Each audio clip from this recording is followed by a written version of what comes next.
Baik Bapak Ibu guru hebat, perkenalkan saya Dewi Anggreni Puspitasari dari SD Islam merupakan calon guru penggerak angkatan 9 Kabupaten Tabanan Provinsi Bali. Kali ini saya akan memaparkan tentunya terkait demonstrasi kontekstual modul 1.4 budaya positif, yaitu penerapan segitiga restitusi di kelas saya. Sebelumnya izinkan saya untuk memperkenalkan dua orang hebat yang sudah membersamai saya ketika menyelesaikan tugas-tugas di LMS, tentunya saat pendidikan guru penggerak. Ada Ibu Niwayan Ekayanti selaku fasilitator dan Ibu Ana Agung Kompiang Rusmini selaku pengajar praktik. Adapun tahapan segitiga restitusi, yang pertama adalah menstabilkan identitas, yang kedua validasi tindakan yang salah, dan yang ketiga menanyakan keyakinan. Nah, apa sih segitiga restitusi? Segitiga restitusi itu adalah suatu proses dialog yang dijalankan guru atau orang tua agar dapat menghasilkan murid yang mandiri dan bertanggung jawab. Nah, untuk tahapan yang pertama yaitu menstabilkan identitas. Di sini ada dua tahapan ya yang dilaksanakan, yaitu berdasarkan prinsip membuat kesalahan adalah bagian dari proses pembelajaran. Dan tentunya yang kedua menggeser identitas gagal ke identitas sukses. Yang kedua, validasi tindakan yang salah. Berdasarkan prinsip setiap perilaku berupaya memenuhi suatu kebutuhan tertentu. Guru akan bergeser dari pemikiran stimulus respon menjadi proaktif. Dan yang ketiga, mengenali dan mengakui kebutuhan murid akan memperbaiki hubungan dengan murid. Yang ketiga adalah menanyakan keyakinan, di mana murid akan diberi pertanyaan-pertanyaan bermakna untuk memunculkan motivasi secara intrinsik. Yang kedua, mampu mengaitkan keyakinannya dengan tindakan yang salah. Baik, Bapak Ibu guru hebat, ada dua kasus yang terjadi di kelas saya. Jadi kasus yang pertama, Ananda Salsa tidak terima pekerjaannya selalu dicontek oleh temannya. Ia marah dan tidak dapat menahan emosinya. Berikut adalah skenario permasalahannya dan juga penyelesaiannya dengan segitiga restitusi. Assalamualaikum Bu. Waalaikumsalam. Ibu Mbak Salsa, selamat pagi. Bagaimana kabarnya pagi hari ini? Alhamdulillah baik Bu. Apakah sudah sarapan? Baik Mbak Salsa, tujuan Bu Dewi menemui Mbak Salsa di sini untuk mengonfirmasi laporan dari Mas Radit. Katanya Mbak Salsa tadi berkabar ya sama Mas Irsyad. Iya Bu, habis instruksi. Loh, kesel kenapa Mbak Salsa? Mas Irsyad terus-terusan mencontek hasil pekerjaan saya, bukan PR. Terus di kelas itu saya dicontek. Oh begitu,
Untuk kasus yang kedua, Ananda Deviento sering datang terlambat sehingga banyak pelajaran yang tertinggal.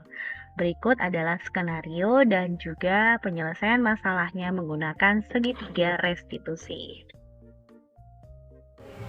Waalaikumsalam. Assalamualaikum Mas Devianto. Bagaimana kabarnya hari ini Mas Devianto? Apakah sudah sarapan? Mas Devianto, tadi Bu Dewi mendapat laporan dari guru tiket.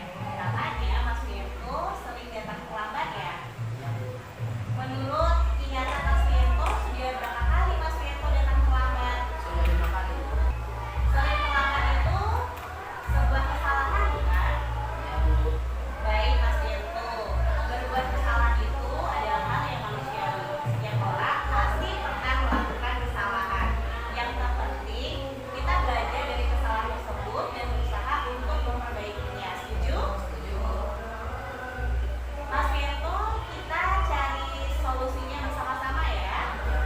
Mas Devianto sering datang terlambat pasti punya alasannya ya. Kenapa sih Mas Devianto sering datang terlambat? Karena saya sering bergadang sambil main HP, gak dikurangin. Baik, Mas Devianto tahu keyakinan kelas apa yang sudah kita sepakati itu? Sudah Bu. Datang terlambat sesuai dengan keyakinan kelas kita tidak. Tidak Bu. Keyakinan kelas apa yang sudah Mas Devianto langgar? Disiplin Bu. Menurut Mas Devianto, disiplin itu penting tidak? Penting Bu. Karena membuat saya datang ke sekolah tepat waktu dan bisa untuk menghargai waktu. Betul sekali. Menghargai waktu itu sangat penting, sangat bermanfaat untuk kita, seperti menghargai orang-orang di sekitar kita. Pekerjaan menjadi tidak menumpuk dan kita juga dapat melatih rasa kepedulian yang ada di sekitar kita. Ya Bu, saya menyesal sudah sering datang terlambat. Saya mohon maaf sudah sering terlambat ke sekolah. Iya Mas Devianto, sikap yang sangat baik sudah Mas Devianto lakukan dengan cara meminta maaf. Menurut Mas Devianto, apa yang akan Mas Devianto lakukan agar Mas Devianto tidak datang terlambat lagi ke sekolah? Saya akan tidur lebih awal dan tidak bergadang lagi agar tidak datang terlambat ke sekolah. Baik Mas Devianto, Mas Devianto sudah menemukan solusinya dan Bu Dewi akan bekerja sama dengan orang tua Mas Devianto agar Mas Devianto tidak datang terlambat lagi ke sekolah. Sekarang silahkan Mas Devianto bisa kembali ke kelas ya.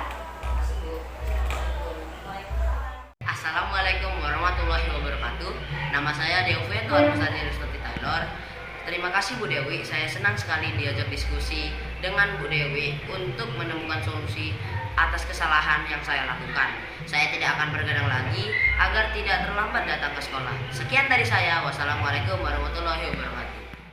Baik, adapun kesimpulan yang dapat diambil untuk demonstrasi kontekstual hari ini.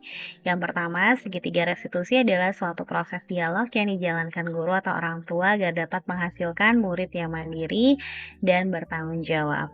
Yang kedua, 3 tahapan segitiga restitusi itu yaitu yang pertama menstabilkan identitas, yang kedua validasi tindakan yang salah, dan yang ketiga menanyakan keyakinan. Baik, terima kasih saya ucapkan kepada Ibu Siti Rahma, SPDI selaku Kepala SD Islam, guru dan staf SD Islam, Ananda Salsabila Ainus Syifa dan Ananda Deviento, Al Mustadin Ristoti Tyler dari kelas 6B, serta seluruh siswa SD Islam. Nah, tentunya tugas demonstrasi kontekstual sudah selesai. Mudah-mudahan bisa bermanfaat untuk Bapak Ibu guru hebat dimanapun berada. Dari saya, Dewi Anggreni Puspitasari, dari SD Islam, merupakan calon guru penggerak Angkatan 9 Kabupaten Tabanan, Provinsi Bali. Terima kasih.